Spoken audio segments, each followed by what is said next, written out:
ఎందుకంటే నువ్వు శాంత మూర్ఖుడివి. దేంట్లో ఉపయోగం ఉండాలి అని రాధా మనోహర్ దాస్ గారు అడుగుతున్నారు. Yes, valid point.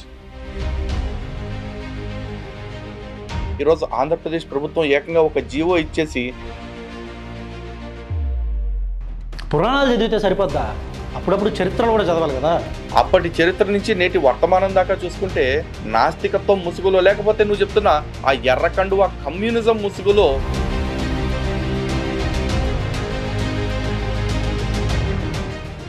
నాస్తికుడి వల్ల ఎవడ చచ్చిపోయాడు ఈ దేశంలో? మా నాస్తికత్వం వల్ల ఎవడు చనిపోయాడని అడుగుతున్నావు.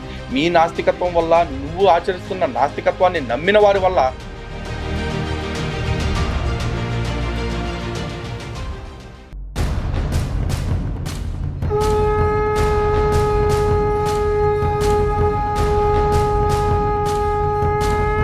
హిందూ బంధువులందరికీ జై శ్రీరామ్.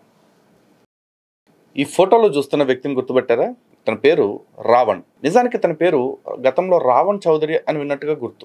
ఈ మధ్యకాలంలో బహుశా ఆ తోక తీసేశాడో, బహుశా లేక నేను వింటం పొరపాటు తెలియదు, కానీ మొత్తానికి ఇప్పుడైతే రావణ్ అనే పేరుతో పిలువబడతా ఉన్నాడు. ఇతను తనకు తాను ఒక నాస్తికుడిగా చెప్పుకునే వ్యక్తి.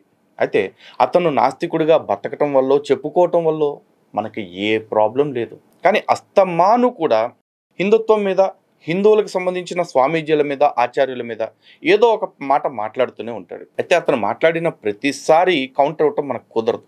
కానీ ఈరోజు కౌంటర్ ఇవ్వాల్సిన పరిస్థితి కల్పించేలాగా ఒక వీడియో మాట్లాడాడు. ఆ వీడియో మనందరికీ నిత్యం భగవద్గీత మీద, కృష్ణతత్వం మీద ఎన్నో ప్రసంగాలు ఇస్తూ సనాతన ధర్మం గురించే కాదు, మత మార్పిడి మాఫియాల గురించి కూడా అవగాహన కల్పిస్తున్న రాధా మనోహర్ దాస్ గారి గురించి మాట్లాడాడు. ఆ మాట మాట్లాడుతూనే, ఆ కౌంటర్ చేస్తూనే ఇతను రాధా మనోహర్ గారి గురించి చాలా నీచమైన పదం ఒకటి వాడాడు. ఒక్కసారి మీరే వినండి. విన్నారు కదా? అంటే మరి రాధా మనోహర్ దాస్ గారిని పిచ్చనా అని చెప్పేసి అనే అంత తప్పుడు మాట మరి ఆయన ఏం మాట్లాడారు? ఏదో ఒకటి అనుండకపోతే ఖచ్చితంగా ఇంత దారుణమైన మాట అంటాడు అని మనమైతే ఎక్స్పెక్ట్ చేయం కదా. కాబట్టి రాధా మనోహర్ గారు ఏం తప్పు మాట్లాడారో కూడా మనం ఒకసారి విందాం. విన్న తర్వాత ఇతను మాట్లాడిన మాటలకి మన పందాలో కౌంటర్ ఇద్దాం. ఓకేనా? ఇప్పుడు ఎవరు అడిగారు నాకు గుర్తులేదు, వండర్ఫుల్ క్వశ్చన్ అడిగారు. నాస్తికుల వల్ల సొసైటీకి ఏంటి ఉపకారం? ఏమన్నా అవుట్పుట్ ఏమైనా ఉందా? తినేసి టాయిలెట్కి వెళ్ళం తప్ప నాస్తికుల వల్ల ఏమైనా ఉపకారం ఉందా? ఒక్క అయోధ్య వలన కొన్ని వేల మంది బతుకుతారు, ఓ తిరుమల వల్ల కొన్ని లక్షల మంది బతుకుతారు. ఇంక్లూడ్ దేవుడు లేడనేవాడికి లాభమే, నీ దేవుడిని మేము నమ్మం అన్నోడికి లాభమే. అది హిందూ ధర్మం, అది సనాతన ధర్మం. రమ్మండి ఎవరినైనా. ఇందులో నాకు పెద్ద అభ్యంతరపడేసి పిసికేసుకుని పిచ్చనా అని చెప్పేసి అనాల్సినంత దారుణమైన మాటలు నాకేం కనపడలా. అంటే బహుశా నేను చూస్తున్న కోణం ఏమన్నా తప్పు అయి ఉండొచ్చు. దానికి ఈ రావణ్ ఏమన్నా చెప్తారేమో చూద్దాం ఒకసారి. ఓకేనా? తన పేరు రాధా మనోహర్ దాస్. ఈయన వీడియోలు రెగ్యులర్గా ఫీడ్లోనూ ఎక్కడో చోట కనిపిస్తూనే ఉంటే ఎవరో ఒకళ్ళు మెసేజ్ పెట్టి అన్న ఇతని మీద వీడియోలు చేయండి అని చెప్పి అంటారు. కానీ మేము ఎప్పుడు ఇతని గురించి ఆలోచించలేదు. ఎందుకంటే ఈయన తన మతాన్ని ప్రచారం చేసుకుంటూ ఉంటారు, దాంట్లో ఎలాంటి సమస్య లేదు. ఎవరి మతాన్ని వాళ్ళు ప్రచారం చేసుకుంటుంటారు. అలాగే కొంచెం వెటకారంగా, కొంచెం వ్యంగ్యంగా కూడా వేరే మతాల గురించి మాట్లాడుతుంటారు. That is okay. కాకపోతే ఈయన కొత్తగా ఈయన వాదం ఈ నాస్తికుల మీదకి వచ్చింది ఏంటో ఈ మధ్య. ఇప్పుడు నేను ఇందాక వేసిన బయటలో నాస్తికుల వల్ల ఈ దేశానికి ఏమన్నా ఉపయోగం ఉందా అని అడుగుతున్న రాధా మనోహర్ దాస్ గారు అసలు ఉపయోగం అంటే ఏంటి అనేది డిఫైన్ చేయాలి. ఎస్ రావణ్, ఉపయోగం ఉందా అనే ప్రశ్న అడిగారు అని చెప్పేసి అంటున్నావు. ఫస్ట్ ఆఫ్ ఆల్ నువ్వు ఆ వీడియో మొత్తం చూసావా? ఆర్ ఎల్స్ ఇప్పుడు నువ్వు ప్లే చేసిన బిట్ ఏదైతే ఉందో ఆ బిట్ని సమగ్రంగా పరిశీలించుకున్నావా? పరిశీలించుకున్నట్లయితే కనుక నాకు ఎవరు అడిగారో తెలియదండి, ఒకళ్ళు గతంలో ఎవరు అడిగారు నాస్తికుల వల్ల ప్రయోజనం ఏమిటి అని చెప్పేసి అన్నారు. అంటే అది ఈయన వర్షన్ కాదు, ఇది థర్డ్ పార్టీ వర్షన్. ఆయన ఎవరో అన్నారు అని చెప్పేసి ప్రస్తావన అక్కడ చెప్పి అదే విషయం నాకు కూడా అప్పుడు అనిపిస్తుంది. వాళ్ళ వల్ల ప్రయోజనాలు ఏమిటి అంటే ఈ నాస్తికుల వల్ల హిందూ దేవాలయాల వల్ల, అయోధ్య వల్ల కొంతమంది బతుకుతున్నారు, తిరుమల వల్ల కొంతమంది బ్రతుకుతున్నారు, మిగతా దేవాలయాల వల్ల ఇంకొంతమంది బ్రతుకుతున్నారు అని చెప్పి అన్నారు. అలా మీ నాస్తికత్వం వల్ల, నాస్తికుల వల్ల నేను అన్నట్ల. ఎందుకంటే వ్యక్తిగతంగా ప్రతి ఒక్కడు ఇంకొకరికి ఉపయోగపడవచ్చు. కానీ నాస్తికత్వం అనే సిద్ధాంతం వల్ల ఎవరైనా బ్రతుకుతున్నారా అని ఆయన అడిగినప్పుడు నువ్వు సమాధానం ఉంటే చెప్పొచ్చు. అలా సమాధానం చెప్పకుండా ఈయన ఇలా అడుగుతున్నాడు, కొత్తగా నాస్తికుల మీద పడ్డారు అంటే నాస్తికుల మీద పడకూడదా? నాస్తికులు ఏమైనా ప్రశ్నకు అతీతులా? నాస్తికులు మాత్రమే ధర్మాన్ని మతాల్ని క్వశ్చన్ చేయడానికి అథారిటీ ఏమైనా తీసుకున్నారా? కాదు కదా. అండ్ మోరోవర్ ఆయన క్వశ్చన్ అడుగుతూ ఉంటే ఆపోజిట్లో ఉన్న యాంకర్ ఎవరైతే ఉన్నారో పప్పు, ఆయన ఉపయోగం ఉందా అంటే లేదు అని కంక్లూడ్ చేసేస్తున్నాడు. ఆయన ఒక ముస్లిం, మరి ఒక ముస్లిం ఒక హిందువుని ఇంటర్వ్యూ చేస్తున్నాడు, ఒక హిందూ ఒక ముస్లింకి సమాధానం చెప్తున్నాడు, ఒక హిందూ ప్రశ్న వేస్తా ఉన్నాడు, ఇంకో ముస్లిం కంక్లూడ్ చేస్తా ఉన్నాడు లేదు లేదు లేదు అని చెప్పేసి. కానీ నువ్వు రాధా మనోహర్ గారిని మాత్రమే పెచ్చనా అని చెప్పేసి మాట్లాడావు అంటే నువ్వెంత ఎర్రిప్పు అనేది నువ్వు ఆలోచించుకున్నావా? బహుశా ఆలోచించుకుని ఉండవు. ఆలోచించుకుని ఉంటే ఈ మాట మాట్లాడుండేవాడివి కాదు. ఎందుకంటే ప్రతి వాళ్ళకి క్వశ్చన్ చేయటానికి, సమాధానం చెప్పుకోవటానికి కొన్ని ప్రోటోకాల్స్ ఉంటాయి భాషలో. నీకు అవి తెలీదు అని నేనైతే అనుకోవట్లే. ఎందుకంటే నువ్వు శాంత మూర్ఖుడివి అనేంత అహంకారం నాకైతే లేదు, అలాంటి భావన కూడా లేదు. ఓకేనా? కానీ నువ్వు మాట్లాడిన భాష, నువ్వు వాడిన పదాలు, నువ్వు ప్రశ్నిస్తున్న విధానం రెండు కూడా తప్పుడు కోణంలోనే ఉన్నాయి. సరే, ఇంకేమన్నాడు కూడా వినండి ఒకసారి మీరు. అంటే పెట్టుబడులు పెట్టడంలోనా, మత ప్రచారంలోనా, వ్యాపారాలు చేయటంలోనా, సామాజిక సేవలోనా, కళలు ప్రోత్సహించడంలోనా, సాహిత్య రంగంలోనా, తాత్విక చింతనలోనా, దేంట్లో ఉపయోగం ఉండాలి అని రాధా మనోహర్ దాస్ గారు అడుగుతున్నారు. Yes, valid point. కాకపోతే ఇక్కడ నువ్వు ఆలోచించుకోవాల్సింది ఏంటంటే, నువ్వు చెప్పిన ప్రతి పాయింట్ పెట్టుబడులు పెట్టడంలో కావచ్చు, సాహిత్యం విషయంలో కావచ్చు, సేవారంగం విషయంలో కావచ్చు, ఆధ్యాత్మికత విషయంలో కావచ్చు, తాత్విక చింతన విషయంలో కావచ్చు, మిగతా మతాలన్నిటి గురించి నాకు తెలియదు, నేను మాట్లాడను. ఎందుకంటే ఇప్పుడు ఆ మతాలన్నిటిని డిఫెండ్ చేయాల్సిన అవసరం కానీ సందర్భం కానీ రెండూ నాకు లేవు. కానీ సనాతన ధర్మం గురించి మాట్లాడాల్సి వచ్చినప్పుడు నువ్వు చెప్పిన ప్రతి ఉపయోగం కూడా ఉంది. అంతేకాదు సనాతన ఆచారాల వెనక కూడా చూసుకున్నట్లయితే కనుక మానసికమైన, భౌతికమైన, సాంకేతిక పరమైన, సామాజిక పరమైన, ఆధ్యాత్మిక పరమైన అన్ని రకాల కారణాలతోటి మా ఆచారాలు ఏర్పాటు చేయబడ్డాయి. ఎస్.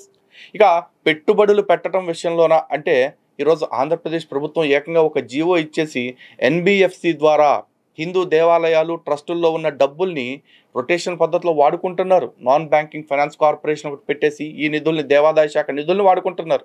అంతెందుకు, ఈ రోజున ఆంధ్రప్రదేశ్లో నవరత్నాల పథకాలు నడుస్తున్నాయి అంటే మా డబ్బులు, మా హిందూ ఆలయాల డబ్బులు మాత్రమే తీసుకున్నారు.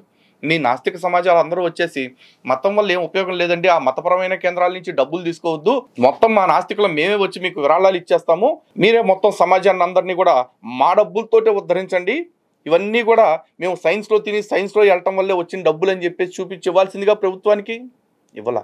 కానీ అక్కడ గుడి ఒకటి ఉండబట్టి, ఆ గుడిలో దేవుడు ఉండబట్టి, ఆ దేవుడిని అర్చన చేస్తూ ఒక అర్చక స్వామి ఉండబట్టి, ఆ దేవాలయానికి హిందువులు వెళ్ళబట్టి ఆ దేవాలయానికి వస్తున్న ఆదాయాన్ని ప్రభుత్వాలు ఇష్టారాజ్యంగా తీసుకుని అమ్మఒడని, నాన్నతడని మా డబ్బుల్ని తీసుకుని, దేవాదాయ శాఖ డబ్బుల్ని తీసుకుని, హిందువుల డబ్బుల్ని తీసుకుని పప్పు పులుసుల్లాగా పనిచేస్తా ఉన్నారు. మరి మీ నాస్తికుల డబ్బులు ఉన్నాయా వాటిల్లో? ఏమైనా లేదుగా. మీరు అనొచ్చు మాలో కూడా ట్యాక్స్ పేయర్స్ ఉన్నారని చెప్పేసి. హిందువులు కూడా ట్యాక్స్ పేయర్స్ ఉన్నారు, కానీ మేము ట్యాక్స్ కట్టేసిన తర్వాత మిగిలిపోయిన డబ్బుల్ని దేవాలయంలో ఇచ్చుకుంటే, మా మత స్వేచ్ఛని అనుభవించాల్సిన ప్రదేశంలో మేము ఇచ్చుకుంటుంటే ఆ డబ్బుల్ని కూడా వీళ్ళే వాడుకుంటున్నారు. ఇది హిందువుల వల్ల, నువ్వు చెప్తున్న మతం వల్ల సమాజానికి కలుగుతున్న ప్రయోజనం పెట్టుబడుల పరంగా, ఆర్థికంగా అడిగావు కాబట్టి. ఇక సామాజికంగా చూసుకుంటావా, సేవాపరంగా చూసుకుంటావా? ముందు సేవాపరంగా చూసుకుందాం. తిరుపతి కావచ్చు, లేకపోతే అన్నవరం కావచ్చు, ఇట్లాంటి దేవస్థానాలు అన్నిటి పరిధిలో ఎన్నో హాస్పిటల్స్ నడుస్తూ ఉన్నాయి, ఎన్నో సేవా కార్యక్రమాలు నడుస్తూ ఉన్నాయి. ఇస్కాన్ లాంటి సంస్థలు కావచ్చు, లేకపోతే రామకృష్ణ మిషన్ కావచ్చు, సత్యసాయి ట్రస్ట్ కావచ్చు, వీళ్ళందరూ ఎన్నో ధార్మిక కార్యక్రమాలు చేస్తున్నారు. వీళ్ళంతా దేవుణ్ణి నమ్ముతున్న వాళ్ళు. రావణ్ దేవుణ్ణి నమ్ముతున్న కారణంగా ఇవన్నీ చేస్తున్నారు. బహుశా నువ్వు నమ్మిన నాస్తికత్వం గొప్పదనుకోవటం వల్ల మాకు ఊడింది వచ్చింది ఏమీ లేదు, కానీ నువ్వు గొప్పదనుకుంటున్న దాని కారణంగా మాది తక్కువ చేసే ప్రయత్నం చేస్తున్నావు చూడు, దానికి తప్పు పట్టాల్సి వస్తుంది. ఎందుకు తప్పు పట్టాల్సి వస్తుందంటే ఆయన ప్రశ్న సూటిగా ఉంది. నాస్తికుల వల్ల ప్రయోజనం ఏమిటి అన్నారు. అయ్యా ఇది ప్రయోజనం అని చెప్పకుండా మరి ఇష్టారాజ్యంగా మాట్లాడుతూ పెచ్చనా అని చెప్పేసి అన్నావు కదా, ఎర్రినా కొడక. ఇదేనా మరి నువ్వు అపార జ్ఞానంతో మేము సంస్కారవంతంగా మాట్లాడతామని చెప్పేసి మాట్లాడుతున్నావు కదా, ఆ సంస్కారం ఎక్కడి నుంచి వచ్చిందా నీకు? ఇంకేవో తాత్విక ప్రయోజనాలు అంటున్నావు. సనాతన ధర్మం చెప్పినంత తాత్వికంగా ఏ విషయాన్నైనా సరే మరి ఏ మతము చెప్పలా. కానీ ఇక్కడ వేరే మతాలని కూడా విమర్శించాల్సిన అగత్యము అవసరం రెండూ నాకు లేదు. కానీ అసలు తాత్వికత గురించి తెలుసుకోవాలి అని చెప్పేసి ఒక నాస్తికుడు అయినా నీకు ఎందుకు అనిపిస్తూ ఉంది? అసలు తత్వజ్ఞానం అంటే నువ్వేమనుకుంటున్నావో చెప్పుకొని నీకు తెలిస్తే. పైపెచ్చు సాహిత్యంలో ఏమన్నా సేవ చేశారా అని చెప్పేసి అంటున్నావు. సనాతన ధర్మంలో ఉన్న అపారమైన వైదిక వాంగ్మయం ఏదైతే ఉందో అదంతా నీకు సాహిత్యంలా కనపట్లేదా? అంటే నువ్వు చదువుకునే ఆ ఎర్రింకు పుస్తకాలని లేకపోతే ఎర్రెక్కి రాసుకున్న రాతల్ని మాత్రమే సాహిత్యమని జ్ఞానమని నువ్వు అనుకుంటే అది నీ సంకుచితత్వం, మా ప్రాబ్లం కాదు కదా. ఆ మాత్రం దానికి నువ్వు ఆయన్ని పిచ్చనా అని ఎట్లా అంటావురా, పనికి మాలిన డాష్గా అనకూడదు కదా. సరే ఇంకేమంటారు చూడండి. అంటే అన్నిట్లో నాస్తికులు ఉన్నారు కదా, పురాణాలు చదివితే సరిపోద్దా? అప్పుడప్పుడు చరిత్రలు కూడా చదవాలి కదా. యదాసు ఆయన చరిత్ర చదవలేదు అని నువ్వెట్లా అనుకుంటున్నావు? సరే నువ్వు చరిత్ర గురించే మాట్లాడదాం అంటున్నావు కాబట్టి ఆ చరిత్రకి వెళ్దాం. అప్పటి చరిత్ర నుంచి నేటి వర్తమానం దాకా చూసుకుంటే మతం పరంగా హిందువులు, ముస్లింలు, క్రైస్తవులు చేసిన దాష్టికాలన్నిటికంటే కూడా నాస్తికత్వం ముసుగులో, లేకపోతే నువ్వు చెప్తున్న ఆ ఎర్రకండువ కమ్యూనిజం ముసుగులో మానవాళి మీద జరిగిన దాడులు అత్యంత హేయమైనవి, అతి దుర్మార్గమైనవి అని నీకు తెలుసా? తెలియకపోతే కనుక త్వరలో దాని మీద కూడా వీడియోస్ చేస్తాను, మాట్లాడుకుందాం, అన్నీ మాట్లాడుకుందాం. ఏం రావణ్, మాట్లాడదాం. పైగా నువ్వు అన్నిట్లో నాస్తికులు ఉన్నారు కదా అని చెప్పేసి అంటున్నావు. ఓకే, అన్నిట్లో నాస్తికులు ఉంటే నాస్తికులు ఏ ఏ రంగాల్లో ఏమేమి కాంట్రిబ్యూషన్ చేశారో నువ్వు మాట్లాడదలుచుకుంటే కనుక ఖచ్చితంగా వాటిని చెప్పు. నాస్తికులు ఏదన్నా ప్రయోజనాలు కల్పిస్తే, నాస్తికులు ఏమన్నా కనిపెడితే, నాస్తికుడు కనిపెట్టాడు కాబట్టి మేము చెయ్యం అని చెప్పేసి మేము అనట్లా. మిగతా మతాలన్నింటినీ పక్కన పెట్టి సనాతన ధర్మం గురించి ఆలోచిస్తే నాస్తికత్వాన్ని కూడా విలువగా చూసేది మేమే. ఎందుకంటే ఆ నాస్తికత్వం అనేది కూడా ఒక్కొక్కసారి లేకపోతే, అలా తార్కికంగా ప్రశ్నించే వాళ్ళు లేకపోతే సమాజంలో కొంతమంది పెత్తందారులు అలవాటు చేసే మూఢత్వాలే జ్ఞానం కింద ప్రచారం అయిపోయే ప్రమాదం ఉంది. కాబట్టి ఆ వాదాన్ని కూడా పాజిటివ్గా చూడగలిగే అంత గొప్ప హృదయం హిందువులకు ఉంది. కానీ హిందువులని అంత ఆదరణగా, లేకపోతే హిందువుల ఆచారాన్ని లేకపోతే ఆలోచనల్ని అంత ఉన్నతంగా చూసేంత బుద్ధి మీ నాస్తికులకు ఉందా? ఇక్కడ మీ నాస్తికులు అనే ఇక్కడ మళ్ళీ ప్రాబ్లం వస్తాయో. ఎందుకంటే నాస్తికులు అంటే యాడ్ నుంచో ఊడొచ్చి పడిపోయిన వాళ్ళు అనుకుంటారు. కాదు, ఇక్కడే ఉంటూ ఒక రకమైన మార్గం నుంచి వ్యతిరేక మార్గంలోకి వెళుతున్న వాళ్ళు మాత్రమే. అయితే ఇక్కడ కూడా ఒకటి గుర్తుపెట్టుకోవాలి, నిజానికి బౌద్ధం కూడా ఒక రకమైన నాస్తిక మతమే. కానీ నాస్తికత్వం అని చెప్పేసి వదిలేట్లా. రాజ్యాంగం ప్రకారం చూసుకుంటే బౌద్ధం అనేది ఒక మతంగానే ఉంది. బౌద్ధ మతం అంటారు తప్ప బౌద్ధ విజ్ఞానము, బౌద్ధ జ్ఞానం అని చెప్పి అనట్లా. అలాగే ప్రపంచవ్యాప్తంగా చూసుకుంటే కూడా అనేక నాస్తిక మతాలు ఉన్నాయి. కన్ఫ్యూషన్స్ కావచ్చు, టావోయిజం కావచ్చు, జింటాయిజం కావచ్చు, ఇట్లా చాలా ఉండేవి. మరి ఇన్ని రకాల నాస్తికవాదాల్లో మీదే రకమైన నాస్తికవాదం? ఇప్పుడు కొత్తగా వచ్చిన నయావాదం ఒకటి ఉంది కదా, కమ్యూనిజం అని చెప్పేసి. అంటే నయా ఇన్ ద సెన్స్ మతాలతో పోలిస్తే నయా, నిన్న మొన్న పుట్టింది అనుకునేవరై. మరి ఆ రకమైన నాస్తికుడువా? పోనీ నాస్తికవాదం అంటే ఒకవేళ భగవంతుడు లేడని నమ్మటం అయితే కనుక ఇన్ని రకాల వాదాలు ఎందుకు వచ్చాయి? మరి ఈ నాస్తికవాదాల్లో కూడా హేతువాదమని, నాస్తికవాదమని, ఆగ్నేయవాదం అని చెప్పేసి ఇన్ని వాదాలు ఎందుకున్నాయి? ఎందుకంటే మనం మనుషులం. ఒక ఆలోచనతో ఎక్కువ రోజులు కలిసి బ్రతకలేం కాబట్టి ఒక ఆలోచనలో నుంచి ఆధిపత్యం మొదలవుతుంది. ఆధిపత్యం కోసం అని చెప్పేసి ఇంకో వేదికను ఏర్పాటు చేసుకోవటం, వేరే మతాన్ని ఏర్పాటు చేసుకోవటం, లేకపోతే ఇంకో రకమైన దాన్ని ఏమంటారు వ్యవస్థను ఏర్పాటు చేసుకోవటం, ఇవన్నీ జరుగుతూ ఉంటాయి. అట్లాంటి వాటిలో మీ నాస్తికత్వం కూడా వాటికి ఏమాత్రం భిన్నమైనది కాదు. కానీ నువ్వు మాత్రం ఏంటంటే హిందువులు లేకపోతే మతాన్ని పాటించేవాళ్ళు వీళ్ళ వల్ల ఏ ప్రయోజనం లేదు అని చెప్పేసి అంటాం. ఓకే, వాళ్ళ వల్ల ప్రయోజనం లేదు అని నువ్వు అనుకుంటే కనుక, ప్రయోజనం ఉన్న సిద్ధాంతాలే నిలబడాలి అని నువ్వు అనుకుంటే కనుక, మరి నీ వల్ల ఉన్న ప్రయోజనాలు ఏంటి అనేది వీడియోలో ఈ చివరి నుంచి ఆ చివరి దాకా ఎప్పుడన్నా చెప్తావేమో అని ఆశగా చూసా. ఒక్క ప్రయోజనం కూడా చెప్పకుండా ప్రశ్నకు ప్రశ్న వేసి వదిలేసి ప్రశ్న అని ఒక పేరు పెట్టేసుకుని దానికి బతికేస్తున్నావా? పైగా ఆ ప్రశ్నకి సమాధానం చెప్పలేక ఎదురు ప్రశ్న వేస్తున్న నువ్వు ఆయన్ని పెచ్చనా కొడక అంటావా? పెచ్చనా కొడక. ఈ మనోహర్ దాస్ లాంటి వాళ్ళ గురించి ఇంతకుముందే చరిత్రలోనే మన హిందువులందరూ ఆరాధించే, లేకపోతే హిందువులందరూ ఒక గొప్ప వ్యక్తిగా చెప్పే ఆది శంకరాచార్యులు ఏమన్నారో తెలుసా? జటిలో ముండి లుంచిత కేశః కాషాయంబర బహుకృత వేషః పశ్యన్నపి చన పశ్యతి మూఢః హ్యుదర నిమిత్తం బహుకృత వేషః.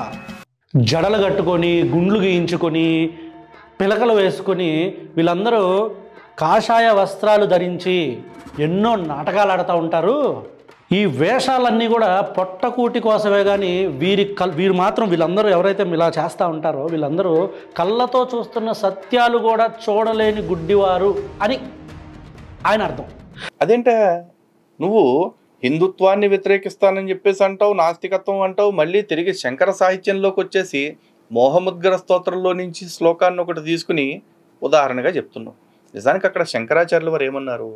అరే బాబు, నువ్వు చూడదగిన సత్యం ఏదైతే ఉంటుందో, చూడవలసిన సత్యం ఏదైతే ఉంటుందో పరమ సత్యము, ఆ పరమ సత్యాన్ని పశ్యన్నపిచన పశ్యతి మూడో అంటే చూడవలసిన దాన్ని చూడకుండా, తెలుసుకోవలసిన దాన్ని తెలుసుకోకుండా ఉండే మూఢులు ఎవరైతే ఉంటారో అటువంటి వాడు గుండు చేయించుకుని తిరిగినా, జడలు కట్టించుకుని తిరిగినా, కాషాయ వేషం వేసుకుని తిరిగినా, ఏది వేసుకుని తిరిగినా కూడా అది ఉదర పోషణార్థం చేసే వేషాలే అని చెప్పేసి అన్నారు.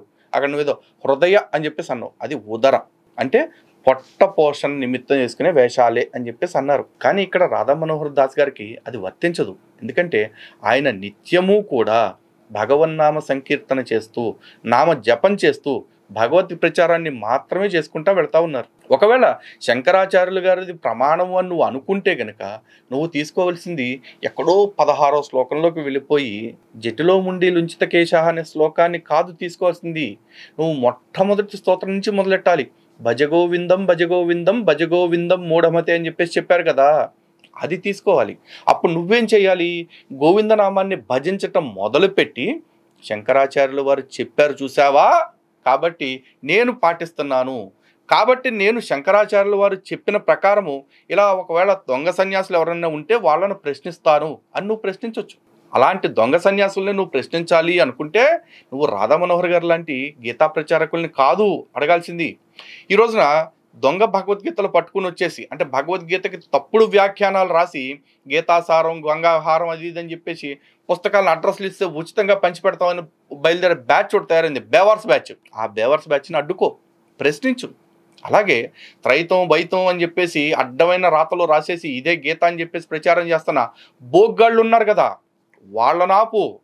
అది కాదు కూడదు అనుకుంటే మేము బొమ్మ కుమారిలం ఆడమ్మ కుమారిలం అని చెప్పేసి పుస్తకాలు రాసుకొస్తా ఉన్నారు. రాసుకొచ్చి భగవద్గీతను కృష్ణుడిగా చెప్పింది, శివుడు చెప్పాడు, ఇంకెవరో చెప్పారు, బ్రహ్మ చెప్పాడు అంటూ తప్పుడు కోతలు, తప్పుడు రాతలు రాస్తున్నారు. వాళ్ళని ప్రశ్నించు.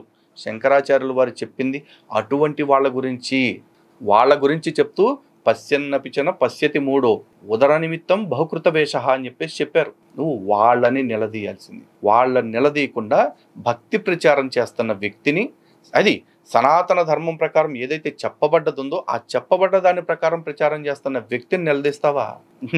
నీకు ఆ యోగ్యత ఉందనుకుంటున్నావా రావణ్? సో ఫైనల్గా దాసు, ఇప్పుడు నాస్తికుల వల్ల ఈ దేశానికి ఏమైనా ఉపయోగం ఉందా అని చెప్పని అడుగుతున్నావు. నీ మతం వల్ల ఈ దేశానికి ఏంటి ఉపయోగం? నా మతం గొప్ప నీకు నువ్వు సంకలు కుట్టుకుంటే సరిపోదు. నీ మతం వల్ల ఈ దేశానికి ఏంటి ఉపయోగం? పక్క మతాన్ని నువ్వు యాక్సెప్ట్ చేయలేవు, వేరే మతాన్ని తీసుకున్న వ్యక్తులను యాక్సెప్ట్ చేయలేవు, అసలు మతం వద్దనుకున్న నాస్తికులను నువ్వు యాక్సెప్ట్ చేయలేవు. నీ మతం వల్ల ఏంటి దేశానికి ఉపయోగం? నీ మతం వల్ల ఈ దేశంలో కొన్ని వందల సార్లు మారణ హోమాలు జరిగినాయి. హిందువులు క్రిస్టియన్లు కొట్టుకున్న సందర్భాలు జరిగినాయి. మనుషులు చచ్చిపోయారు. గోద్రాలో రైళ్లు తగలబడినాయి. ముస్లింలు ఎన్ని వేల మంది చచ్చిపోయారు, హిందువులు ఎన్ని వేల మంది చచ్చిపోయారు. నీ మతం వల్ల ఎవడికి ఉపయోగం? నాస్తికుడి వల్ల ఎవడ చచ్చిపోయాడు ఈ దేశంలో? ఏ నాస్తికుడైనా ఈ దేశంలోకి వచ్చి నువ్వు నాస్తికత్వాన్ని, అంటే నువ్వు దేవుడిని నమ్ముతున్నావు అని చెప్పాడు అన్న చంపాడా?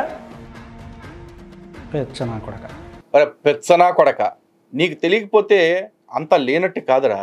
అలాగే నువ్వు చూడకపోతే ఏది లేనట్టు కాదురా. నీకు కనపడట్లేదని మాత్రమే, అంటే కేవలం లేదు అంటే నిరూపించవసరం లేదు అన్న ఒకే ఒక్క క్లాజును పట్టుకుని నువ్వు లేదు అని కూర్చుంటున్నావు. కానీ నిజంగా నేను అడిగి లేదు అన్నట్టుగా, లేదా భగవంతుడు లేడు అన్నట్లుగా నిరూపించు అంటే నీ దగ్గర ఏం ఆధారం ఉంది? ఎలా అయితే హిందుత్వము, క్రైస్తవము, ఇస్లాం ఈ మూడు కూడా ఒక విశ్వాస ప్రాతిపదిక మీద నడుస్తున్నాయో నాస్తికత్వం కూడా అంతే విశ్వాస ప్రాతిపదిక మీద మాత్రమే నిలబడింది. ఇప్పటిదాకా మీరు సైంటిఫిక్గా ఎన్నో కనిపెట్టుండొచ్చు, కానీ గుర్తుపెట్టుకో, సైంటిఫిక్గా చాలా వాటిని కనిపెట్టిన సైంటిస్టుల్లో కూడా అత్యధిక మంది ఆస్తికులే. ఎందుకంటే అంత జ్ఞానం కలిగిన వాళ్ళకి తెలుసు మనకి తెలిసింది ఉన్నంత మాత్రాన తెలియందంతా లేనట్లు కాదు అని చెప్పేసి. అందుకే వాళ్ళు ఎవ్వరూ కూడా భగవంతుడు లేడు అని చెప్పేసి పిడివాదం చేస్తూ కూర్చోలే. అఫ్కోర్స్ కొంతమంది సైంటిస్టులు పిడివాదం చేస్తుండొచ్చు భగవంతుడి విషయంలో, అంత మాత్రం చేత వాళ్ళు దేవుణ్ణి నమ్మరు కదా అని చెప్పేసి శాస్త్ర సాంకేతిక రంగంలో వాళ్ళు చేసిన విశేష కృషిని, వాళ్ళు కనిపెట్టిన వస్తువుల యొక్క గొప్పతనాన్ని, వాళ్ళ యొక్క గొప్పతనాన్ని మేము ఏమాత్రం తక్కువ చేయం. ఎందుకంటే మాకు జ్ఞానం ఎంతో విజ్ఞానము అంతే సమంగా చూస్తాం రెండిటిని కూడా. మాకు ఆ జ్ఞానం ఆధ్యాత్మిక మార్గంలో పొందుతున్నాం. ఈ విజ్ఞానాన్ని లేక వైజ్ఞానిక విషయాల్ని మేము ఇలాంటి శాస్త్ర సాంకేతిక పరమైన వ్యక్తులు ఎవరైతే ఉంటారో జ్ఞానం కలిగిన వాళ్ళు, వాళ్ళ నుంచి నేర్చుకోవటానికి కూడా మేము వెనకాడము. అండ్ మోరోవర్ నువ్వు తెలుసుకోవాల్సింది ఏంటంటే సనాతన ధర్మంలో ఒకనాడు తపస్సు ఆచరించిన ఋషులు కూడా ఒక రకంగా సైంటిస్టులతో సమానమే. ఎందుకంటే వాళ్ళు ఎన్నో విషయాలను కనిపెట్టారు. వాళ్ళలో సోషల్ సైంటిస్టులు ఉన్నారు, అంటే సామాజిక పరిశోధనలు చేసి సమాజానికి కావాల్సిన విషయాలను ఎన్నిటిలో కనిపెట్టి తెచ్చిన వాళ్ళు ఉన్నారు. అలాగే శాస్త్ర సాంకేతిక గణిత రంగాల్లో కూడా ఎన్నో పరిశోధనలు చేసి ఎన్నో విశేషాలని నేటి సమాజానికి అందించిన పెద్దవాళ్ళు చాలామంది ఉన్నారు. వాళ్ళందరూ కూడా గొప్పవాళ్ళే. అంత మాత్రం వాళ్ళెవరూ కూడా భగవంతుడి యొక్క అస్తిత్వాన్ని ఎప్పుడూ కూడా ఖండించేయలేదు. సైన్స్ గొప్పదని చెప్పాలంటే మతాలు చిన్నబోవాలని, మతాలని కించపరచాలని చెప్పేసి, లేదా మీ గీత పెద్దదిగా కనపడాలంటే పక్కన ఇంకో చిన్న గీత గీసుకోవాలని అంత సంకుచితత్వం మీకుందేమో, మాకు లేదు. పైగా నీ మతం వల్ల ఎంతోమంది చనిపోయారు, మా నాస్తికత్వం వల్ల ఎవడు చనిపోయాడని అడుగుతున్నావు. మీ నాస్తికత్వం వల్ల, నువ్వు ఆచరిస్తున్న నాస్తికత్వాన్ని నమ్మిన వారి వల్ల ఎంతమంది చనిపోయారో రష్యా చరిత్రను చూడు. నేటి చైనాలో ఊగర్ ముస్లిమ్స్ని అన్యాయంగా ఊచకోతకు వస్తున్న వాళ్ళు ఎవరో చూసుకో. వాళ్ళు ఏ పార్టీకి సంబంధించిన వాళ్ళు, వాళ్ళు ఏ భావజాలానికి సంబంధించిన వాళ్ళు.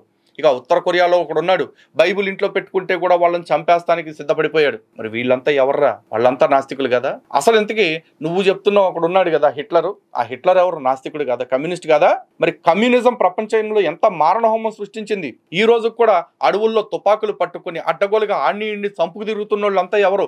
నువ్వు మెళ్ళలో వేసుకున్న ఎర్రతుండుగాళ్ళు కదా. ఎర్ర తువ్వాలు వేసుకున్నంత మాత్రాన నువ్వేదో పెద్ద విప్లవ యోధుడు అనుకుంటున్నావేమో. నువ్వు ఒక కుహన మేధావివి, నువ్వు ఒక హిపోక్రైట్వి. అన్నిటికీ మించి ఇలాంటి భావజాలం చాలామంది ఉంది ఈ రోజున. వాళ్ళందరినీ మేము ఏమంటున్నామో తెలుసా? అర్బన్ నక్సల్స్ అంటున్నాం. పెచ్చనా కొడక అంటావరా? పెచ్చనా కొడక.